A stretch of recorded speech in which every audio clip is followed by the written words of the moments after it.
Hello and welcome to the Below Average Film Review, where the films aren't always below average, but we certainly are. My name is Evan, and today I'm joined by Ryan. And Hello. yes, he's here. I gotta say hi. I gotta say Anyway, hi. this week we're going to be talking about Solaris, which I really like personally. And Solaris is directed by Andrei Tarkovsky, a very cool Russian director, and it was released in 1972. There's like a big sci-fi boom around that point, I think. There's like a lot of them. Hmm, It's based on a Russian science fiction novel. Oh wait, I don't know if it's Russian actually. I could be spouting pure lies here. pretty It's sure inflation. yeah, it's based. Oh, I think he's Polish actually, like Portuguese. One of the P's. Okay, you finish. I'll Google it. Okay, yeah. Written by Stanislaw Lem, I think that's how you pronounce his name, in 1961. However, we're going to have to fact check if he's Russian, Polish, Portuguese, or what. All I remember about him is he did not like the film. You didn't like it? No, he didn't. I don't quite Oh, remember right. I think it was something to do with the romance element. oh, he was Polish as well. Damn it. I mean, that's fine. It's fine. We got there in the end. So, Yeah. moving on from that horrible mistake. What did you think about the film overall? I, I'll be honest with you. I know there's two parts of the film. There's a part one and a part two, but for me, that's I've got a part that I like and a part that I don't like. I really like the first half. I'm gonna tell you that. Yeah, I'm with you there. Okay. Yeah. I guess the first half, I really like what it sets up. I really like what it's setting up for the planet, and then how it's first introduced us on the space station and the just the sense of dread that gets brought on by the when you're first there. But then in the second half, I feel like it kind of loses that, and it loses the atmosphere. You know, locations become familiar. It seems less random and weird. It feels like it's a known uh quantity at that point, and then it Yeah, goes off into more of its romance elements with it exploring its themes of what is it to be human, what is a human, and all that and then can something that is not born a human, not naturally human, be a human. And that part of the film, it didn't lose me completely, but I didn't like it as much as the first one. It didn't keep me as engaged as much. The high concept talks about the what is it to be human.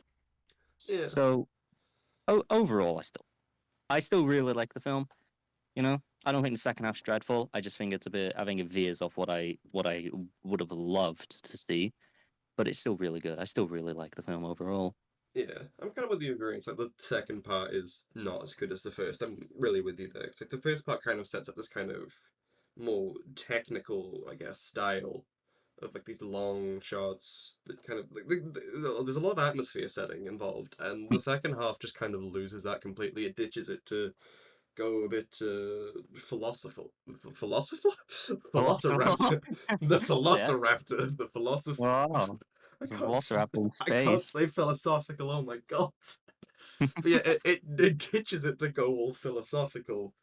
Which, on the one hand, there's like elements of it that I do like. There's explorations of like those questions of what it means to be human. I like the exploration of that, but I feel like ditching the kind of elements that make the first half so great wasn't ideal necessarily because it loses a bit by doing that. Yeah, yeah. I don't know if they could have like merged them though, Mm, because I feel like I feel like it'd be a spread too thin kind of situation there. But so like I'm glad it went in one direction instead of being like spreading itself thin and then like appealing to nobody. yeah, But I do. It's like how would you describe it? It's like I've seen from the first half what could have been one of my favorite films of all time if it kept up with what it was trying to do in the first half instead of veering to the right and yeah. going off. Just going off on a bit of a tangent, really. Yeah, I mean it's still relevant to the film. They set it up at the start, but yeah, I don't know. It just kind of lost me near the beginning.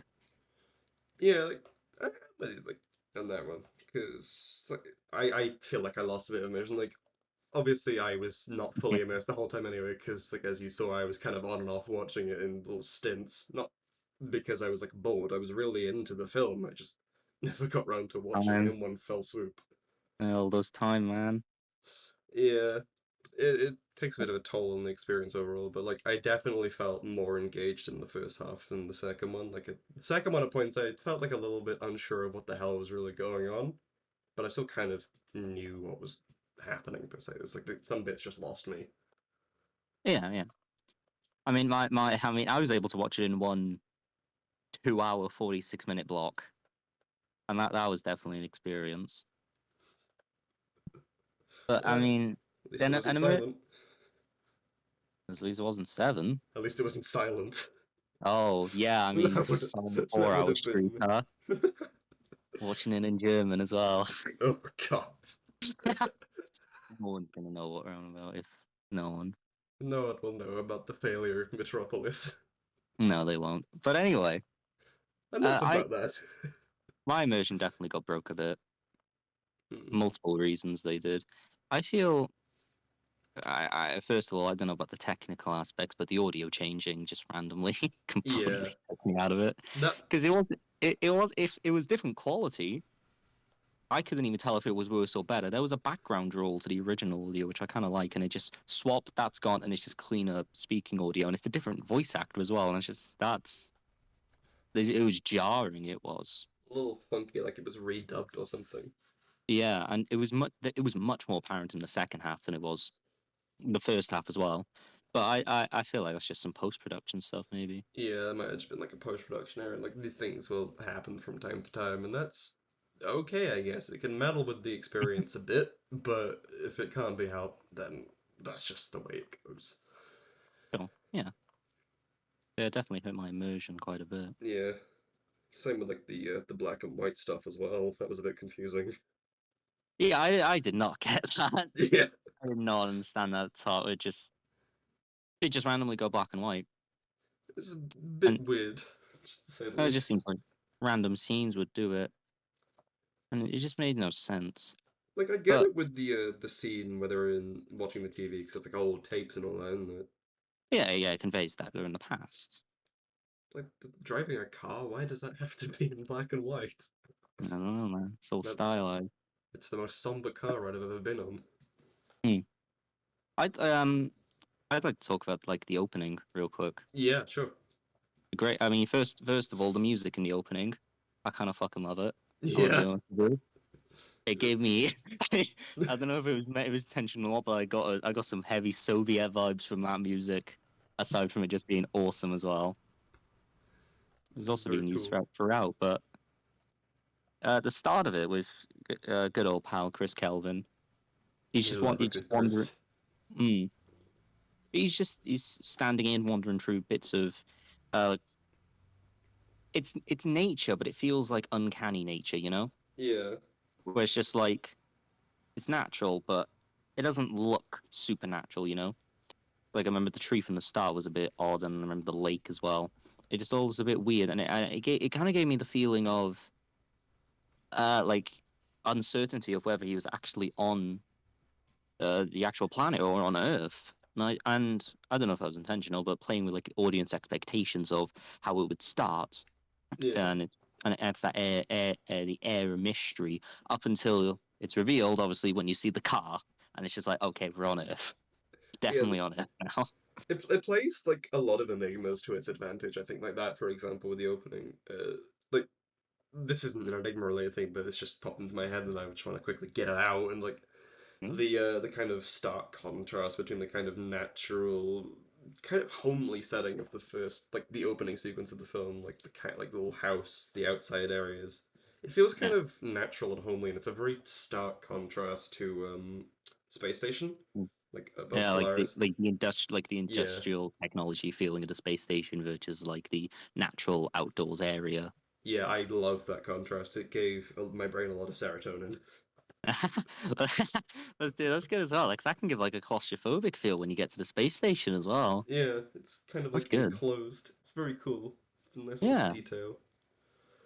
yeah, that is actually kind of a really cool contrast between it. But yeah, with like the enigmas and all that as well, like it keeps firing these questions at the audience that they're trying to answer in their head as the film progresses, and like that really creates this immersive audience engagement. I think in the first half, and that's again loses out in the second half.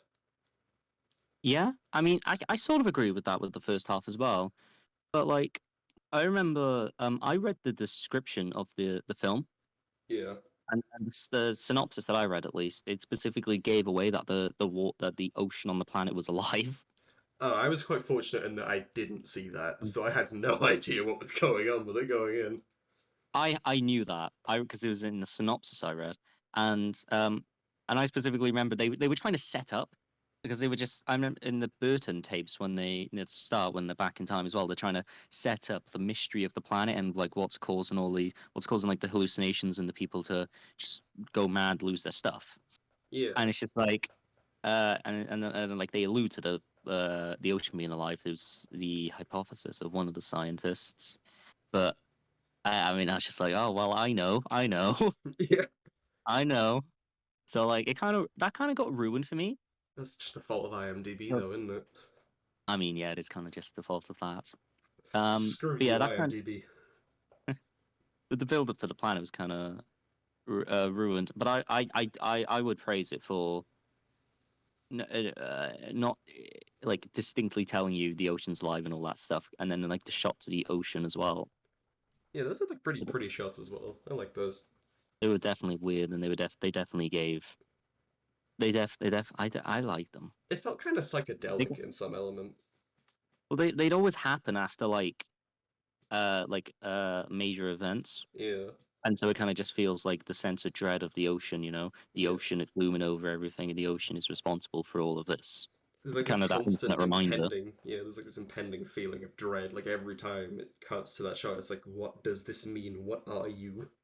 Yeah, but I knew Yeah, I didn't. that kind of that kind of got ruined for me. What does this mean? Oh, I can tell you. Yeah, it's live. The hills Um, aren't the only thing that live anymore. yeah, the ocean is as well. But I mean, yeah, that kind of got ruined for me. But I'd still like the build up to it. I think it's Yeah. very good build up, and yeah, I think the first opening is I can't think of anything I don't like about it. I just Yeah. love it. Really good, you know. Yeah, I And agree. there's a lot of contrasts that it has to when they're on the spaceship as well to give them different feelings, different feelings and emotional response that you'd have to them. Yeah. And I think it's very very good. First half But done very good. yeah, the first half is done very good. And when I mean first half, I mean really up until after Hari's introduction, I would say. Yeah, I feel like, especially because like is Lem, I think his name was. I already can't remember. Let me just Who? find his name. The writer, because I'm pretty sure one of yeah Lem. Oh, I'm pretty sure one of his gripes was like the kind of focus on like sci-fi romance over like the kind of overarching themes and messages and all that yeah, of I the think. novel and then the film. Mm, yeah, I So think definitely the focus hurts it. yeah, so I think the kind of focus, like even with the introduction of Harry coming back per se, like the immediate introduction of that kind of sets it up for a little bit of a failure later on. It's not like a failure that ruins the film. It's not this all-encompassing end-all thing. It just kind of it sets it up to like fall over slightly. Yeah, yeah. I was gonna say I wouldn't even describe it as like a failure. I'd describe it as like, Yeah, no, they've stumbled. yeah. Failure is too harsh of a word, but I couldn't think of anything else. Yeah, I mean, they they had a clean walk in stride, and now they've just hit a pebble and they've stumbled a bit. Just skating along the road, then there's a little That's bit of a pebble, and oh dear. yeah. I mean, it's still really good. Yeah, Still that's all really right. really good film, but it could have been better. Is my main takeaway from it. Yeah, I like this. All like this is just a little again piece of my brain enjoying things. It's like I remember like googling this. There's like these kind of like in the mise en scene. There's like the similarities of the set between like I think 2001 and Solaris. Like they've taken Yeah, inspiration yeah. from the ship and all that, and kind of thrown it in there. And I like those little I parallels. That's cool. I was gonna say I got big 2001 Yeah, vibes I in remember like the visual design. yeah, I agree. 'Cause I remember like Massive. seeing a trailer or something. I think almost like when I googled the film at first. Like I remember seeing an image of one of the corridors, and I was like, hmm, that's a bit 2001. I like where this is going. I mean, 2001 was 3 years prior. It It, was, yep. so definitely plenty of time for the visual inspiration. But yeah, I mean, definitely got uh, the look from it. Yeah. And I think as well, it has the nice style of that, but it's also very good at setting the immediate scene of like telling the audience exactly where they are, because like there's like these metallic, very immaculate tubular hallways, like not how the average hallway of say like modern human architecture would look, and like stacked shelves of computer servers and all that. It really gives this kind of immediate science fiction of this is somewhere futuristic, this is not what we're familiar with, Yeah, and it's very when he cool. like first arrives. Yeah. Yeah, I think when he first arrives, my God, that is my favorite part of the film. Yeah, it's brilliant. Like, like first of all, the shots of him in the little rocket, I thought that was really cool. The close up on his eye and his face and the zooming out and all that, I thought that was really cool. Yeah, it's really well done, that bit. Very Yeah, strong piece, a but scene, that's the word. yes, about the first 10 minutes of when he arrives, my favorite part of the film, because I fucking love the mystery of it all, the unknown of it.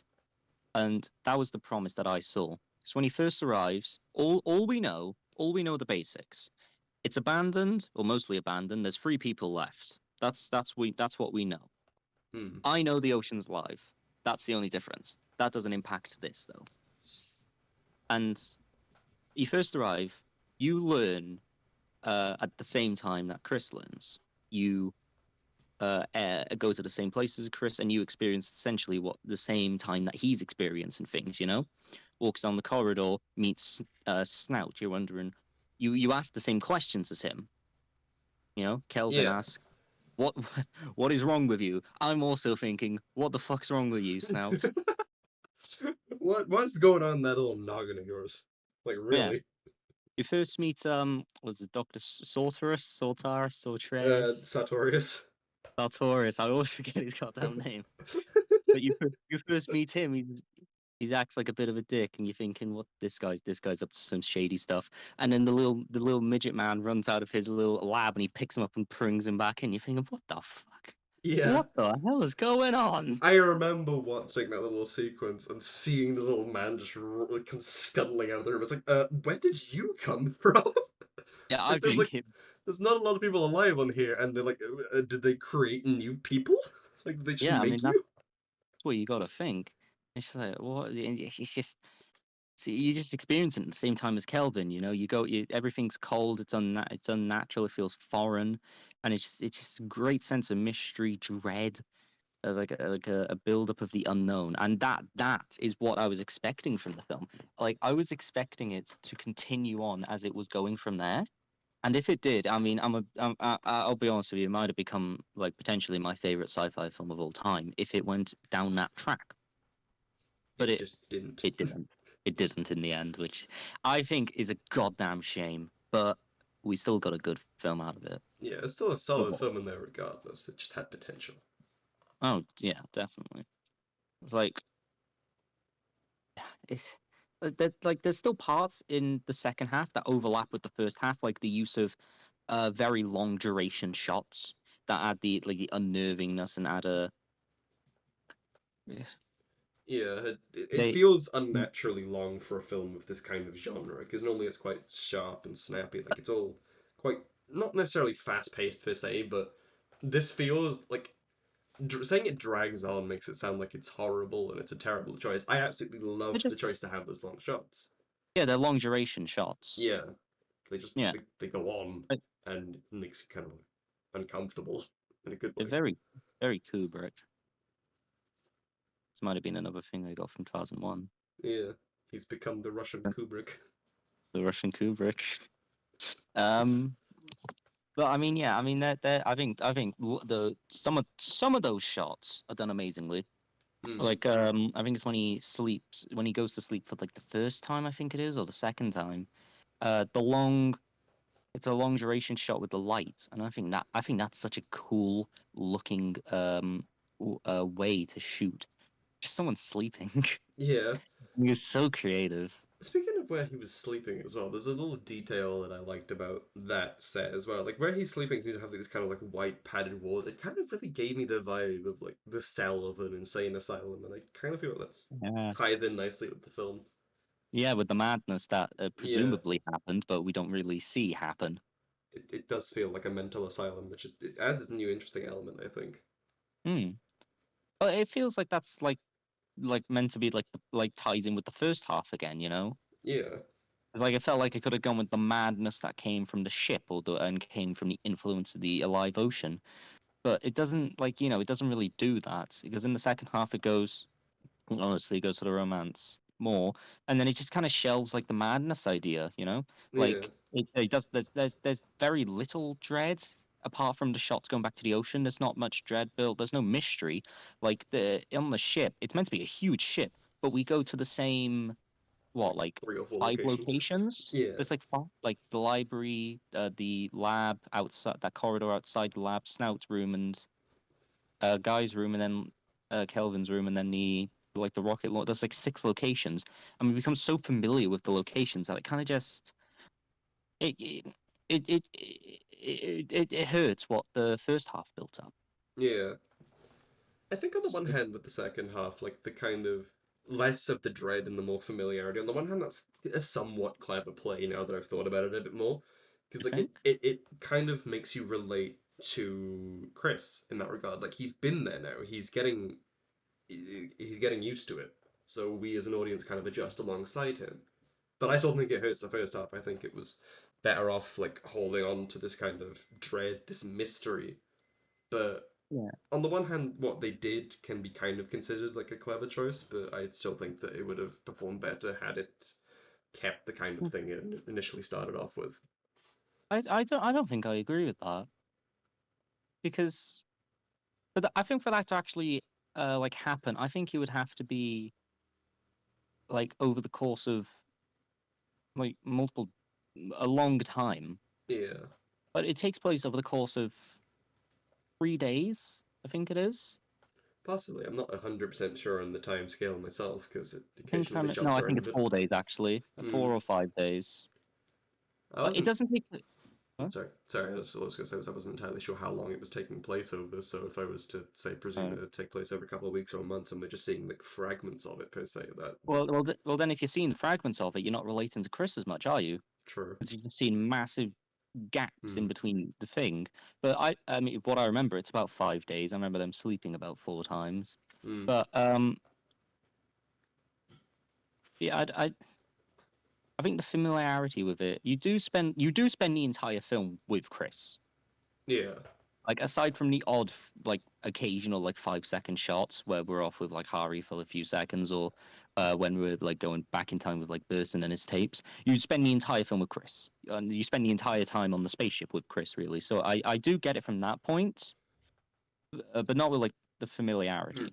But like you said, like I didn't know it was taking place over like 4 or 5 days. I hadn't really taken that into consideration. So Oh. in that regard, if I was to stick with saying he becomes more familiar, it would be a little bit unrealistic to think that he adjusts to this crazily outlandish environment in the space of what 3 days. Well, I That's mean, you could say the influence of the ocean causes him to do that, but yeah, I mean, first of all, I don't know if it takes place over that. There could be massive gaps, yeah. and it could be longer as well. But that's just what I remember from seeing in the film. But yeah, I mean, I don't know. The location ends up feeling small, Mm. and a lot of the things as well that they set up in part one, or not even part one, in the first half, don't come through to fruition in the second half. Like first, like that. You remember that Bell girl from the Oh yeah, spaceship?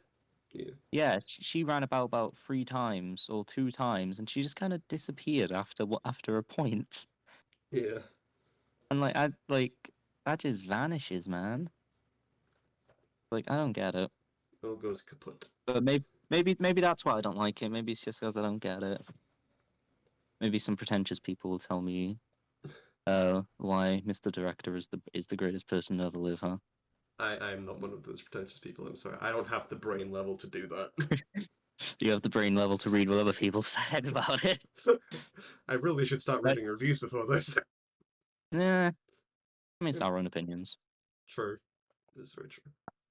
I was gonna say real quick, we have been ragging on the second half. Yeah. We have just been absolutely ragging on it. But I will say I do still like it. Yeah. I do think it's strong. I think it's a very I think it's well realized what they want to talk about. I think what they're talking about as well is well written, and I think it's well done. I think it's very well done. I don't think it's the strongest the first half, and I mostly rag on it because I feel robbed of what could have been Yeah. one of the best sci-fi film ever made. It's still up there, but it's not quite as high as it could have been. Yeah, it's I mean it's definitely I'd say it's definitely quite underrated in terms of sci-fi. Mm.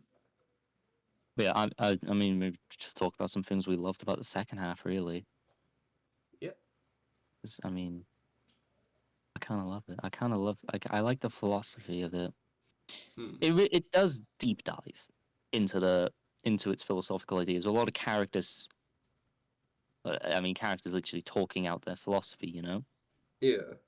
And maybe you could like chop that up to like an element of madness, making them think about more of the human condition. Because every Yeah. single character, because it's not just Ari, it's all of them. They all lament about themselves, what it's like to be human, and all that. And I think that's interesting. I think that's what kept the second half strong. You know? Yeah. There are elements of it Well, definitely, but it's just yeah, little yeah. bits pulled down.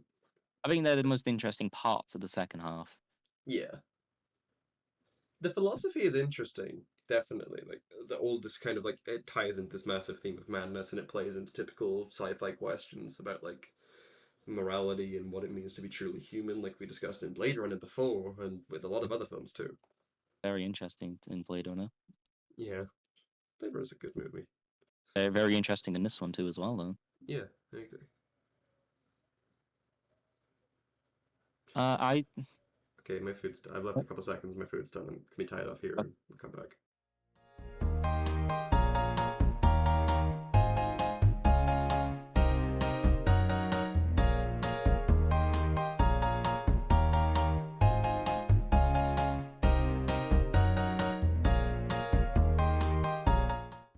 And thus we return. Okay, right. Solaris Yay, again. we're back. Electric Boogaloo 2. Yes, words. When we're talking about part two of Solaris, so that fits. Yes. Hopefully this isn't as. Yeah. Hopefully this lives up to the first half. No. Dang it. Well, I mean, some people it can. I can see how someone enjoys the philosophical stuff. But The philosophical falafel. yeah, yeah, the words, man, I love them. Falafels do not taste good. Anyway, that's Okay, not relevant. that's good. That's good to know. But I can see how some people like the second part. I thought it was alright. We've said that a Yeah, lot, though. we've been ragging a lot, But so let's point out some things that are actually good, which we started doing, but let's do it again. yeah, we have said though that we do like the second part. Yeah, I it's do, not I do. terrible. Yeah, I do think the things it does with it talks about is very interesting, and I we haven't talked about many of the characters really, but I do think Kelvin actually has kind of a pretty neat character arc throughout the entire film Yeah, for what he does and also where he ends up in the ending, but we'll get to that. But the like end. his relationship with Harry when he first introduced, um, when she's first introduced. Before that, uh, he's he's he's obviously very paranoid. He's very paranoid about the ship, and he's obviously feeling some of the dread. Yeah, But then obviously he you know picks up a gun. He's worried about and like Harry shows up and he doesn't worry about the gun anymore. Spends more time with her and becomes less paranoid. And you know what? Now that I think about it, maybe that's why there's a tonal shift probably actually. because we spend the entire film with Kelvin. He starts to feel safer in a more familiar environment, calmer when Harry's around, and so all of the weirdness, the paranoia, it stops. Yeah. You know what? I actually kind of like that. I just realized that. It's kind of cool, actually. But I the still prefer it going yeah. the other way. There's a It ties in quite nicely as well, because I'm pretty sure it's Snout that says earlier on in the film about warning Calvin about the hallucinations or something along those lines. I can't quite remember because Yeah. I didn't write it down like an idiot. But I mean, yeah. I'm pretty sure that's a point that happens. So it kind of ties nicely to the fact Yeah. that like he's paranoid when he knows there's something to expect, but then when that thing he's expecting turns out to be this familiar thing that he knows and loves that he's lost and now has back, it completely changes the kind of mental not attitude, but like maybe it is attitude. He Yeah. he changes as a person when he's got this because it's like returning to his old familiarity. He's comfortable around her. He knows her. Yeah. He misses her.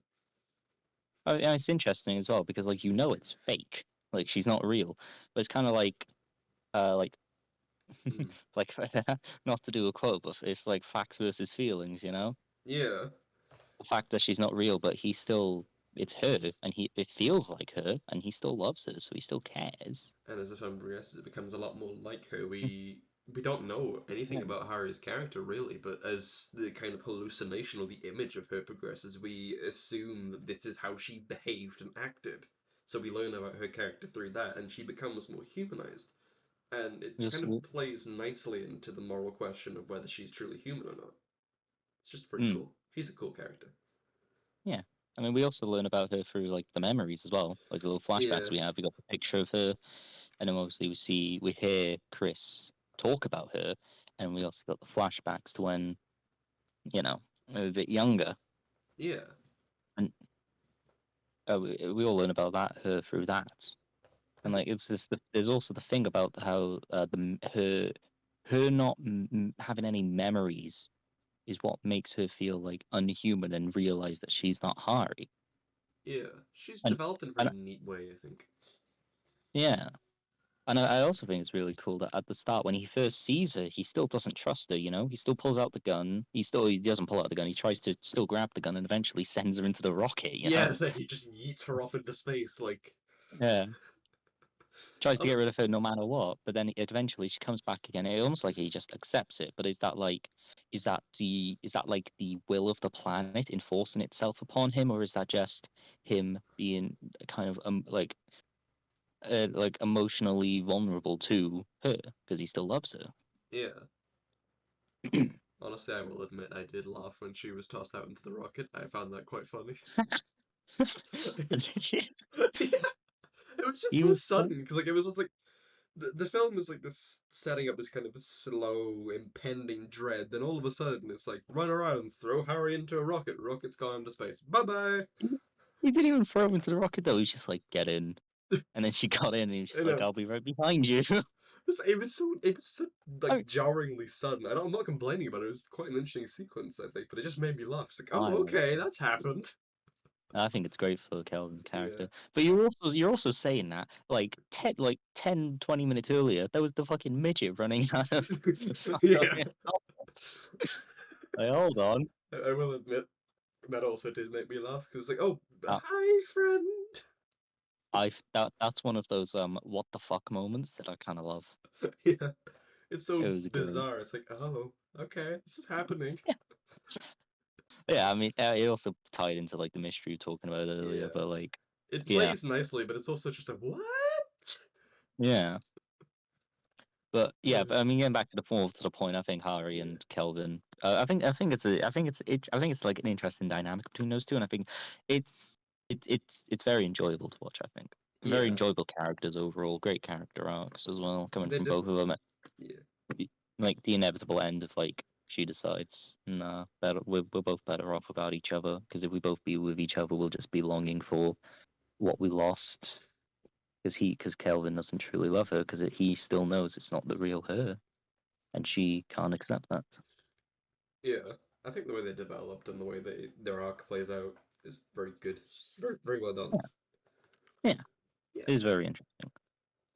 They So pose like I interesting mean, questions. we've ragged on the second part a bit, but it's still Yeah. brilliant. It's still good. Still And, very good. and this all leads up to a very it's like near the end of the film really is Yeah. where we're getting to now. But I think the ending's interesting. It's definitely not And what I was expecting. no, no, it caught me off guard because it's literally just an emulation of the opening scene where Mm. he on the opening location, I It, should ki- say, and Kelvin's house. it creates this kind of open-ended question because, like, you see hallucinations of like Calvin's family as well there, or like someone It's his related to him. father. It creates this question of did he ever truly leave or was he always there, kind of thing. Because like even though there's a sequence of the cars and all that, like it kind of begs the question of how far does it actually go? It feels like he went there and is now stuck there, but it does create that kind of little itching question in the back of your head of did he really leave? Was he there in the beginning? Like who knows? Yeah, I could see that. I mean, there's definitely some holes in that. Yeah, We are told at the exact point in the film when islands were starting to form.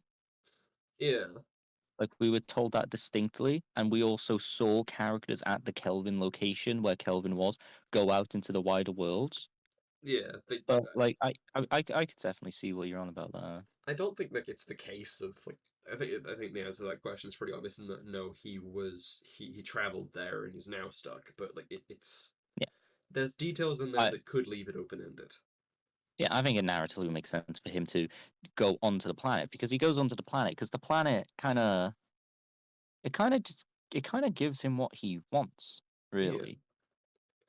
it's like this You know? kind of weird little But narrative on human desire. yeah, I mean, I mean, it's also weird because we know the planet's alive as well. So do you think, like, through Hari, the planet is learned to actually care? I wouldn't maybe not go as far as love, but at least Yeah, care about Kelvin. it poses a lot of interesting questions in that regard because if it's alive, how alive truly is it? Like you say, has it learned to care? Has is Hari separate from the planet in terms of the planet controls her, it creates her, but does she have her own mind, or is her memories, or like how Yeah, Kelvin perceives her, transferred to the planet for it to then relay back to him so he sees what he wants? yeah, is the planet an extension? Is the Hari an extension of the planet, or is the planet just going in Kelvin's mind, making him see Hari? It's a very, very unique and cool concept. I've never seen anything like it before, really. Yeah, it's one of those ones that when you read it, you think, oh, that's out there. Yeah. I mean, the closest thing you could really get to that, well, as far as what I've seen, in a different but kind of similar sense, is Event Horizon, because it's like their worst nightmares rather than just hallucinations of perhaps what they want. But also, I Mm, don't want to uh, compare it to Event Horizon because I think Event Horizon's shit. But yeah, I was gonna say I haven't seen Event Horizon, but one thing I know is that you don't like it. it's no, it's so bad. It's so bad. Well, maybe one day we'll do Event Horizon and just shit on it all for an hour. Oh, that sounds like the dream, except having to watch it again. I don't like that bit. But yeah, there's elements of that which I guess could possibly have been influenced by this film. Because like it shows that this film Maybe. has I don't know how relevant it would have been in the society back then, but per se it could have had an impact on the genre. Because like even though there's more of a heavy hitter with like 2001 that kind of massively influenced the genre per se, I this mean, feels like it yeah, could have played a hand in it in some regard, depending on how widely but distributed it was back in 1972. yeah, I mean, it was the Soviet Union film, so who knows? Oh yeah, it wouldn't have been But in America. America hates that. yeah, but I don't know. I would say it definitely feels like I don't think it'd be a massively influential film in terms of its time because it kind of just felt like a film where it's just like 2001 came out. It's the benchmark of a sci-fi film, and it kind of feels like they watched 2001 and went, "Wow," felt super inspired, and then made well adapted the book, not made the film, but they adapted the book, made the film. How about we do that, but in Russian? Yeah, in Russian. Wow. Wow. It's just except there's no rogue AI or something. Rogue AI. Oh yeah, There is no Hal. there is no HAL 9000. I can remember HAL the 9000 just a planet. yeah. Oh, he's an ocean. He has melted. Oh no. Oh Oh Jesus. yeah, yeah. The ending on the islands, a great damn twist. Yeah, really well It- executed. yeah, narratively, that was the point of the film where it started to lose itself narratively, though. Yeah. Because yeah, all this, all like the science stuff, like the hitting the planet with the high beams of radiation, and then I think it was like the encephalon, I Mm, think it was called. I can't remember. But they use like it was like using Chris's mind to like do something to the planet, put some islands on it, or kill the ocean, and all of that happens off screen. So it Yeah, feels like, it's a bit and like jarring. all of it's mentioned as well. Like they talk about it, but they don't show any of it or mention any of it until after it's happened. So that was definitely, jarring. Like the Yeah, only way islands are on there is like a line from Snout where he goes, "There's islands on the planet." yeah. It's just I like, feel like oh, it's like okay. there was I haven't read the book, so I wouldn't know, and I wouldn't be able to read it because foreign language. But I feel like Yeah. there was like a chunk of the book where that does all happen, but due to like time constraints, they possibly had to skip over it. I feel like it might have been a production budget issue. Oh yeah, possibly because like that would have cost like CG effects and all that as well, really, wouldn't it? And they might not have Yeah. had the money for that. Yeah. I mean, this was 1972 when CGI was like not even a thing. Yeah, CGI was not Or CGI. It was weird little effects with lights and all that, yeah. Um. like with a bunch of Yeah. Spielberg films. I mean, it's the same reason you don't even see a spaceship. Like when he travels to space, you don't see an exterior to space station when Kelvin travels to space. Yeah, That's why they have to do like a. That's why they and that's what ends up with the really cool shot of him going into space when he on the spaceship. You don't even see the spaceship. yeah. Like it does feel like a budget thing, but The restriction does I breed mean, creativity in that regard. oh yeah, definitely. But also not having enough money or time to do things can also hurt it. Yeah, it gave some great elements. It also took a few bits away. Yeah, That is the balance. but yeah, I mean, still ends with a strong narrative though. I'd think, or Yeah, I'd say, I still love very good that film. twist. I still love the film. Very good Yeah, film. Very, very good. One pound fish, but yep. not one pound fish.